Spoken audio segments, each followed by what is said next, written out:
2026년 장기요양보험 완전 분석, 요양원 대 재가돌봄, 현명한 선택 가이드. 여러분, 안녕하세요.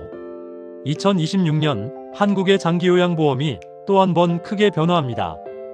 보험료는 오르고 제도는 바뀌고, 그리고 많은 분들이 다시 고민하게 됩니다. 부모님을 요양원에 모시는 게 맞을까? 아니면 집에서 돌보는 재가 서비스가 더 나은 선택일까? 특히 이번 개편은 단순한 보험료 인상이 아닙니다. 돌봄의 중심축 자체가 시설에서 가정으로 이동하고 있습니다. 오늘 영상에서는 2026년부터 달라지는 장기요양보험의 핵심 변화를 차분하게 정리해드리고, 요양원과 재가 돌봄 중 어떤 선택이 여러분의 가정에 더 유리한지 판단하는 구체적인 기준까지 함께 알려드리겠습니다. 이 영상 하나면 2026년 장기요양보험의 모든 것을 이해하실 수 있을 겁니다. 그럼 시작하겠습니다. 1부 2026년 장기요양보험 무엇이 바뀌나? 1-1 보험료 인상, 그러나 단순한 부담 증가는 아님. 먼저 가장 눈에 띄는 변화, 보험료 인상부터 말씀드리겠습니다. 2026년 장기요양보험료율은 이전보다 소폭 올라갑니다. 건강보험료를 내시는 분들이라면 장기요양보험료도 함께 납부하시는데 이 비율이 조금 높아지는 거죠. 하지만 이 인상은 단순히 부담만 늘리는 것이 아닙니다. 그만큼 서비스를 강화하기 위한 기반이 되기도 합니다. 즉, 보험료가 조금 오르기는 하지만 대신 돌봄 혜택이 더 풍부해진다는 뜻입니다. 그럼 구체적으로 어떤 혜택들이 늘어나는 걸까요? 1-2 재가 돌봄 서비스 대폭 강화. 2026년 개편에서 가장 큰 포인트는 바로 집에서 받는 돌봄, 즉 재가 서비스 강화입니다. 첫째, 등급별로 월 한도액이 인상됩니다. 이게 무슨 뜻이냐면 한 달에 사용할 수 있는 장기요양 서비스 지원금이 늘어난다는 겁니다. 둘째, 방문요양, 방문목욕, 방문간호, 주야간 보호 같은 재가 서비스들의 이용 횟수가 늘어납니다. 구체적인 예를 들어보겠습니다. 방문요양 3시간 기준으로 월 이용 가능 횟수가 기존보다 3 내지 4회 늘어나는 구조로 바뀝니다. 예를 들어 3등급을 받으신 어르신이 기존에는 한 달에 방문요양을 20회 정도 이용할 수 있었다면 이제는 23 내지 24회까지 가능해지는 거죠. 이 말은 곧 집에서도 충분한 돌봄을 받을 수 있도록 제도적으로 길을 열어준 것입니다. 셋째, 서비스 선택의 폭도 넓어집니다. 방문요양만 받는 게 아니라 주야간 보호센터를 주 2회 이용하면서 나머지는 방문요양으로 채우는 식의 유연한 조합이 가능해집니다. 1-3 중증치매 어르신 지원 확대. 2026년 개편은 특히 치매와 중증 어르신에게 유리합니다. 첫째, 방문간호는 최초 3회 본인 부담이 면제됩니다. 방문간호는 간호사가 집으로 찾아와서 건강 상태를 체크하고 간단한 의료 처치를 해주는 서비스인데 이게 처음 3회는 무료라는 겁니다. 둘째, 치매 어르신을 위한 가산 지원도 강화됩니다. 치매 전담형 주야간 보호센터나 치매 가족 휴가제 같은 특화 서비스가 더 많이 생기고 지원 금액도 늘어납니다. 셋째, 주거환경 안전 지원 사업도 확대됩니다. 집안 미끄럼 방지 매트 설치, 욕실 손잡이 부착, 단차 제거 같은 낙상 예방 서비스도 더 넓게 제공됩니다. 즉, 중증이든 치매든 여전히 집에서 안전하게 지낼 수 있도록 지원 범위를 넓힌 것입니다. 1-4 요양보호사 처우 개선. 또 하나 중요한 변화는 요양보호사 등 돌봄 종사자의 처우 개선입니다. 급여가 인상되고 근무 환경도 개선되며 교육 기회도 늘어납니다. 이게 왜 중요하냐면 돌봄 인력이 안정적으로 공급되어야 서비스의 질도 유지되기 때문입니다. 요양보호사가 자주 바뀌거나 인력이 부족하면 아무리 제도가 좋아도 실제 돌봄의 질은 떨어질 수밖에 없습니다. 이는 장기적으로 개별 가정에서 받는 돌봄의 질 향상으로 이어지게 됩니다. 2부 왜 정부는 재가 돌봄을 강화하는가? 2-1 어르신의 선호도. 이 부분도 아주 중요합니다. 전 세계적으로 노인은 가능한 한 집에서 살고 싶다는 흐름이 강합니다. 실제로 설문을 해보면 10명 중 8명 이상이 시설보다는 집에 머물고 싶다고 답합니다. 왜 그럴까요? 집은 단순한 거주 공간이 아닙니다. 추억이 담긴 곳이고 익숙한 냄새와 소리가 있는 곳이며 자신의 정체성이 깃든 공간입니다. 특히 고령이 되면 이 익숙함이 주는 심리적 안정감은 정말 큽니다. 2- 치매 어르신에게 특히 유리. 또한 치매 어르신은 낯선 환경보다 익숙한 공간에 있을 때 증상 진행이 더 느리다는 연구도 많습니다. 치매는 기억력과 인지 기능이 떨어지는 질환인데 새로운 환경에 적응하는 것 자체가 큰 스트레스가 됩니다. 반면 집에서는 어디에 뭐가 있는지 몸이 기억하고 있고 익숙한 동선 안에서 생활하기 때문에 혼란이 덜합니다. 실제로 요양원에 입소 직후 급격히 악화되는 사례들을 자주 볼 수 있는데 이게 바로 환경 변화의 충격 때문입니다. 2-3 가족 부담 감소. 그리고 무엇보다 가족 부담을 덜기 위해서입니다. 시설로 모시면 모든 것이 해결될 것 같지만 실제로는 그렇지 않죠. 비용 부담은 여전하고 감정적 부담, 죄책감, 그리움, 걱정도 사라지지 않습니다. 반면 집에서 제가 서비스를 받으면 가족은 전적인 돌봄에서는 벗어나면서도 여전히 곁에서 지켜볼 수 있습니다. 2-4 국가 재정 효율성. 마지막으로 국가 정책 측면에서는 시설 중심보다 제가 중심이 장기적으로 비용 효율이 높습니다. 요양원은 건물 유지비, 인건비, 운영비가 지속적으로 들어가는 반면 제가 서비스는 필요한 만큼만 제공하기 때문에 효율적입니다. 그래서 2026년 정책은 말합니다. 이제 돌봄의 중심은 시설이 아니라 집이다. 3부 요양원 대 제가 돌봄, 무엇이 더 유리한가? 3-1 제가 돌봄의 장점.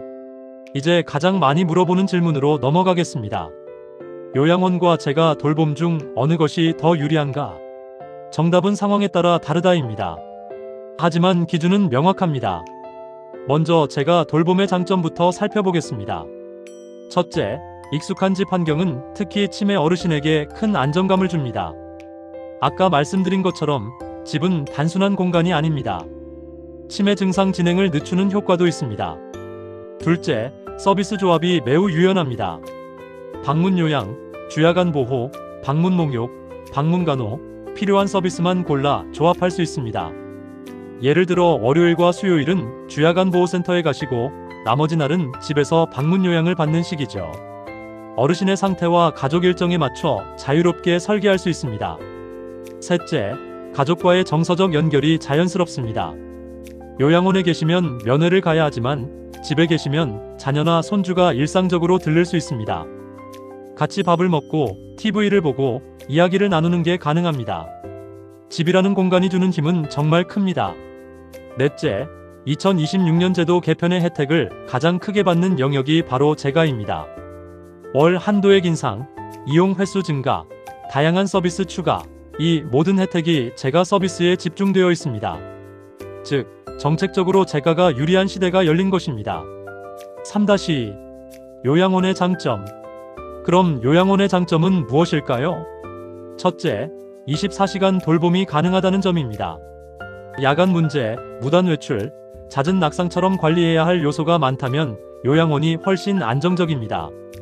집에서는 밤에 가족이 잠들면 감시가 어렵지만 요양원은 야간 당직 인력이 있어서 24시간 모니터링이 가능합니다. 둘째, 의료, 간병이 가까운 곳에 있다는 점입니다. 매일 약 복용 관리가 필요하거나 건강 변화가 잦은 어르신이라면 시설이 더 효율적이죠. 요양원에는 간호사가 상주하고 협력병원과의 연계도 잘 되어 있어서 응급 상황에 빠르게 대응할 수 있습니다. 셋째, 가족 돌봄이 현실적으로 어려운 상황이라면 시설이 부담을 많이 덜어줍니다.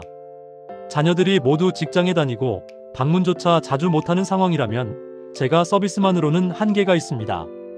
이럴 때는 요양원이 현실적인 선택이 됩니다. 3-3 상황별 선택 기준. 이제 아주 실질적인 기준을 알려드리겠습니다. 제가 돌봄이 더 유리한 경우, 거동이 가능하거나 부분적 도움만 필요할 때, 어르신이 집을 강하게 선호할 때, 가족이 최소한의 체크라도 가능한 경우, 치매 초기 또는 중기 단계, 낯선 환경에서 스트레스를 크게 받는 성향일 때, 이런 경우라면 제가 돌봄이 훨씬 좋은 선택입니다. 2026년 제도 개편의 혜택도 가장 크게 받을 수 있습니다.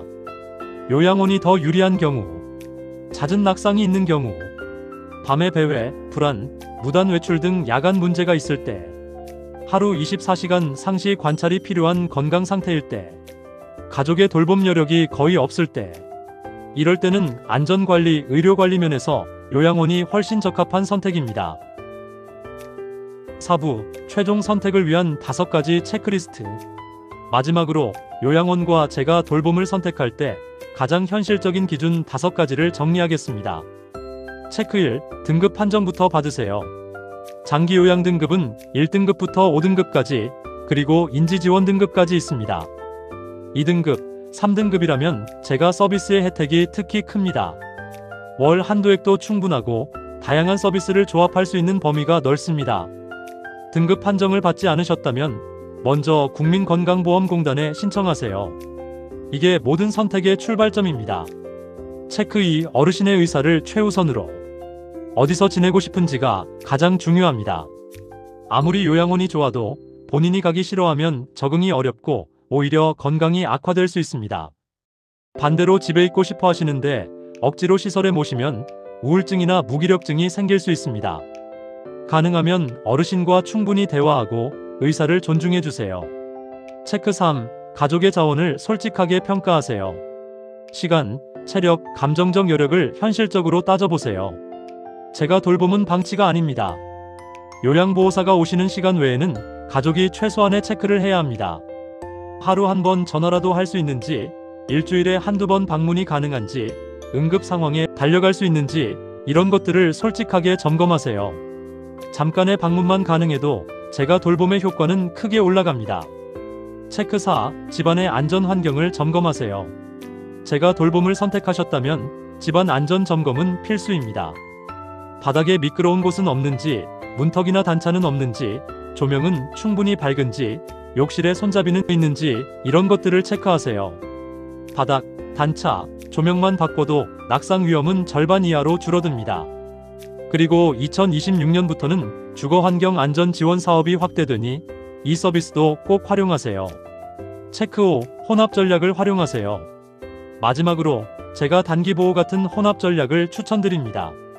평소에는 집에서 제가 서비스를 받다가 가족이 여행을 가거나 급한 일이 생기면 단기보호 시설을 이용하는 겁니다. 단기보호는 짧게는 며칠, 길게는 한 달까지 시설에서 돌봄을 받을 수 있는 서비스입니다. 이렇게 하면 어르신도 집에서 주로 지내시면서 가족도 과부하 없이 생활할 수 있습니다. 가장 현실적이고 가족과 어르신 모두에게 부담이 적은 방법입니다. 끝맺음. 2026년 장기요양보험은 단순히 보험료가 오르는 변화가 아닙니다. 집에서도 충분히 돌봄을 받을 수 있는 시대, 어르신의 삶의 질을 지키기 위해 정책이 방향을 바꾸고 있습니다. 요양원이든 제가 돌봄이든 가장 좋은 선택은 어르신의 안전과 마음, 그리고 가족의 삶이 균형을 이루는 그 지점입니다. 오늘 영상이 여러분의 선택에 실질적인 도움이 되었기를 바랍니다. 영상이 도움이 되셨다면 구독과 좋아요 부탁드립니다. 여러분 가족 모두의 건강과 평안을 기원합니다. 감사합니다.